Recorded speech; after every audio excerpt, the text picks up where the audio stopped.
General ওয়াকারের পক্ষ থেকে আসলে ডক্টর ইউনূসকে একটা মোটামুটি ওয়ার্নিং ধরনের ভদ্র ভাষায় দেওয়া হয়েছে, to get ready for any instruction that may come to হিম।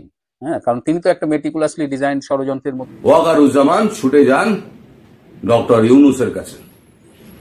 তিনি এমনিতে খুব ভদ্র মানুষ, তিনি ভদ্রভাবে পরিস্থিতির বিচার বিশ্লেষণ করে উনি জানিয়ে দেন যে আপনি কিভাবে ক্ষমতায় এসেছিলেন সেটা আপনার থেকে ভালো মতো কেউ জানে না।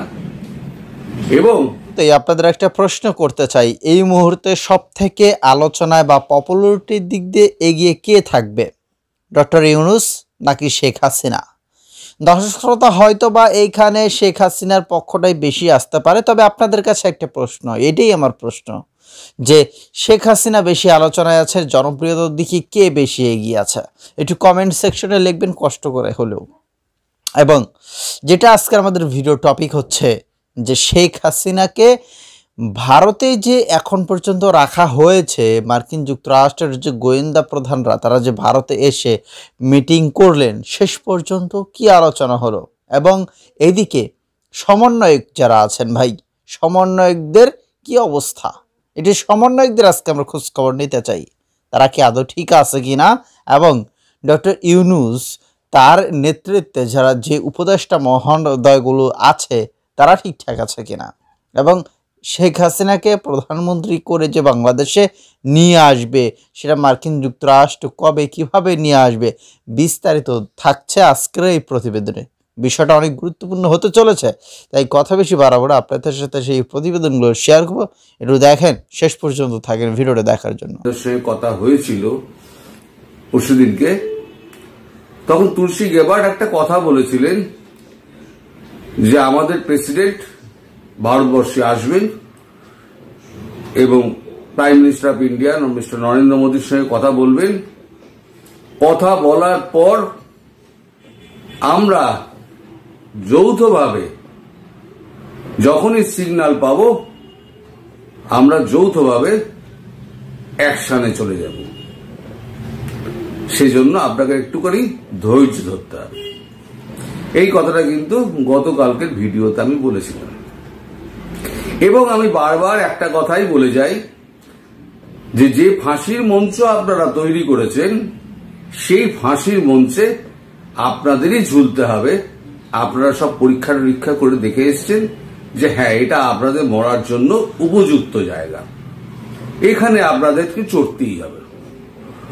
তুলসী গেবার্ডের এই মন্তব্য করার পর, বিভিন্ন মন্তব্যের মধ্যে এই একটা মন্তব্য করার পর, এই যে আমরা জয়েন্ট অ্যাকশনে নামবো, পুরো বাংলাদেশ প্রশাসনের মধ্যে একটা থরহরি কম্প হয়ে গিয়েছে।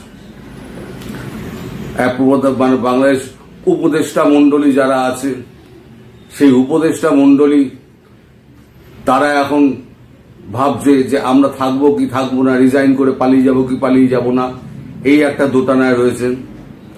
ইতিমধ্যে হয়েছে কি, এই যে প্রথম দিন তুলসী গেবার্ড রায়সিনা যে সম্মেলন, সেখানে যে বক্তব্যটা রেখেছিলেন, তারপরই তুলসী গেবার্ডের ওই মুখনিসৃত বাণী শোনার পর ওয়াকারুজ্জামান ছুটে যান ডক্টর ইউনূসের কাছে। তিনি এমনিতে খুব ভদ্র মানুষ, তিনি ভদ্রভাবে পরিস্থিতির বিচার বিশ্লেষণ করে উনি জানিয়ে দেন যে আপনি কিভাবে ক্ষমতায় এসেছিলেন সেটা আপনার থেকে ভালো মতো কেউ জানে না, এবং আপনাকে ক্ষমতায় বসানোর পর দেশের কি অবস্থা হয়েছে সেটাও সারা পৃথিবীর কাছে উন্মোচন হয়ে গিয়েছে। এখন আমাদের উপরে একটা বড় চাপ রয়েছে, সেটা হচ্ছে মার্কিন যুক্তরাষ্ট্রের চাপ এবং ভারতের চাপ। আমাদের মতো একটা ছোট দেশ সেই চাপকে আমরা কিন্তু সহ্য করতে পারবো না।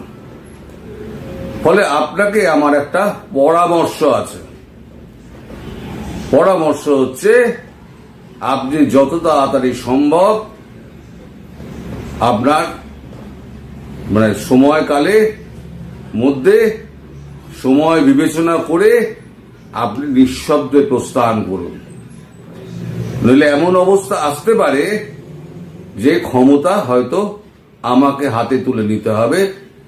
তারপর যেটা হবে সেটা আপনাদের কারো পক্ষে সমীচীন হবে না। আমি এটা আপনাকে পরামর্শ দিয়ে গেলাম, কোনো সাবধান বাণী নয়। আপনাকে বয়োজ্যেষ্ঠ, আপনাকে আমি পরামর্শ দিয়ে গেলাম। এই পরামর্শ আপনি নেবেন কি নেবেন না সেটা আপনার ব্যাপার। পরে বলতে পারবেন না যে আমি কোনো রকম আগাম আপনাকে কোনো বার্তা দিইনি। একটা বার্তা আগে দিয়েছিলাম, আজকে ব্যক্তিগতভাবে আপনাকে বার্তা দিতে এসেছি যে আপনি চলে যান। দিয়ে উনি বেরিয়ে চলে আসেন। আর ওই যে আমাদের মার্কিন সেনেটর, যিনি ডেমোক্র্যাট সেনেটর, তাকেও পরিষ্কার একটা কথাই বলে দিয়েছিলেন, এনাফ ইজ এনাফ। আপনারা কি করে আমাদের প্রাক্তন প্রধানমন্ত্রীকে আপনি ফিরিয়ে দিয়েছেন, আপনারা এখান থেকে উৎখাত করেছেন, আমাদের কাছে সেটা পরিষ্কার। কোন চাপের মুখে আমাদেরকে করতে হয়েছে সেটাও আমি পরিষ্কার হয়ে গেছি। এইবারেতে আপনারা এই ব্যাপারে আর কোন রকম নাক গলাবেন না। এখন মার্কিন যুক্তরাষ্ট্রের নতুন প্রশাসন এসছে, তারা যা বলবে আমরা সেই অনুযায়ী কাজ করব। এবং ভারত আমাদের প্রতিবেশী রাষ্ট্র, ভারত আমাদের সঙ্গে বরাবর সম্পর্ক ভালো রেখে চলেছে, ফলে ভারতকে ছাড়া বাংলাদেশে চলবে না। আপনি সুদূর আমেরিকায় বসে আপনি যদি গুটি চালাচালি করেন, সেই গুটি চালাচালিতে বাংলাদেশ আর চলবে না। সুতরাং আপনাকে এই কথাটা পরিষ্কার জানিয়ে দিচ্ছি যে আপনার আমার কাছে আসার যে পরিকল্পনা এবং যেটা আপনি আমায় বললেন সেটা কখনোই বাস্তবায়িত হবে না। এই গেল মার্কিন সেনেটরের ব্যাপার, এই গেল আপনার ডক্টর ইউনূসের ব্যাপার। এবার হয়েছে কি, মানে এতটাই আতঙ্ক যে এখন ডিসি পর্যায়ে যারা এর পথে চাইছেন, মানে নিয়োগ যাদের হয়, সেই ডিসি কে এখনো কেউ হতে চাইছে না। আগে একটা ডিসি হওয়ার জন্য কোটি কোটি টাকার লেনদেন হতো। এই সমন্বয়ককে ধরা হচ্ছে, ওই উপদেষ্টাকে ধরা হচ্ছে, এই নেতাকে ধরা হচ্ছে, ওই আপনার জামাতি একে আমিরকে ধরা হচ্ছে। এই সমস্ত কিন্তু এখন সব বন্ধ হয়ে গেছে। এখন কেউ ডিসিও হতে চাইছে না, কারণ এই সরকারের সঙ্গে কেউ সংস্রবে থাকুক সেটা কেউ চাইছে না। ফলে বাংলাদেশের ভেতরে সরকারের মধ্যে একটা চূড়ান্ত অস্থিরতা সৃষ্টি হয়েছে। তারা বুঝতে পারছে তাদের চলে যেতে হবে, কিন্তু কবে চলে যেতে হবে। যদি চলে যায় তো চলে গেল, আর যদি চলে না যায় তাহলে ওয়াকারুজ্জামান হাতে ক্ষমতা নিলে পর পর সবাই কিন্তু আপনারা অ্যারেস্ট হবেন এবং সেক্ষেত্রে আপনাদের ওই আদালতে গিয়ে ফাঁসি মঞ্চের জন্য আপনাকে তৈরি হতে হবে। ইতিমধ্যে প্রধানমন্ত্রী দেশে ফিরে তার মতো করে রাজ্য দেশ চালাবেন। সুতরাং আপনাদের হাতে কিন্তু সময় অত্যন্ত কম এবং আমার এই কথাটা কিন্তু ধ্রুব সত্য। প্রতি উপদেষ্টা পরিষদের মিটিং এ একটি আলোচনা হয়েছে যে তারা এখন ক্ষমতা হারানোর ভয়ে আতঙ্কিত, এবং সেখানে আলোচনাটা ছিল এরকম, যদি আওয়ামী লীগ কোনোভাবে ফিরে আসে এবং যদি ক্ষমতায় আসে তাহলে তাদের সবাইকে ফাঁসিতে ঝোলানো হবে। এই ফাঁসির আতঙ্ক তাদের মধ্যে ঢুকে গেছে। এবং আপনারা খেয়াল করেছেন যে বেশ কিছুদিন আগে একজন এনসিপির এখন নেতা, আগের সমন্বয়ক হাসনাত আব্দুল্লাহ কিন্তু এই ঝোলার কথা বলেছিলেন, এবং একদম রিসেন্টলি সার্জিস আলম তিনিও বলেছেন তাদের আসলে যেদিকেই তারা যাক তাদের ঝুলতে হবে। অর্থাৎ এই যে একটা আতঙ্ক, প্রস্থানের আতঙ্ক এবং আতঙ্কের পরে ধরা পড়লে ফাঁসিতে ঝুলতে হবে, এরকম একটা আতঙ্ক তাদের পেয়ে বসেছে। এই কেন পেয়ে বসেছে বা কি জানি না। সংবিধান তারা লঙ্ঘন করেছে, বেআইনিভাবে দেশের ক্ষমতা দখল করেছে, অবৈধ, এবং সেটি অবশ্যই মৃত্যুদণ্ডযোগ্য অপরাধ। কিন্তু ক্ষমতা দখলের সময় তাদের খেয়াল ছিল না, কিন্তু এখন তারা এটা খুব টের পাচ্ছে এবং তাদের মধ্যে ভীষণ ভীতি কাজ করছে। এই অবস্থায় গতকাল সেনাপ্রধান এই ডক্টর ইউনূসের সাথে দেখা করেছেন, অনেকদিন পরে তাদের দেখা সাক্ষাৎ হলো। তো এখানে অনেকেই জানতে চেয়েছেন বা খুব আগ্রহী যে তাদের মধ্যে আলোচনাটা কি হয়েছে। আমি খবরটা পেয়েছি।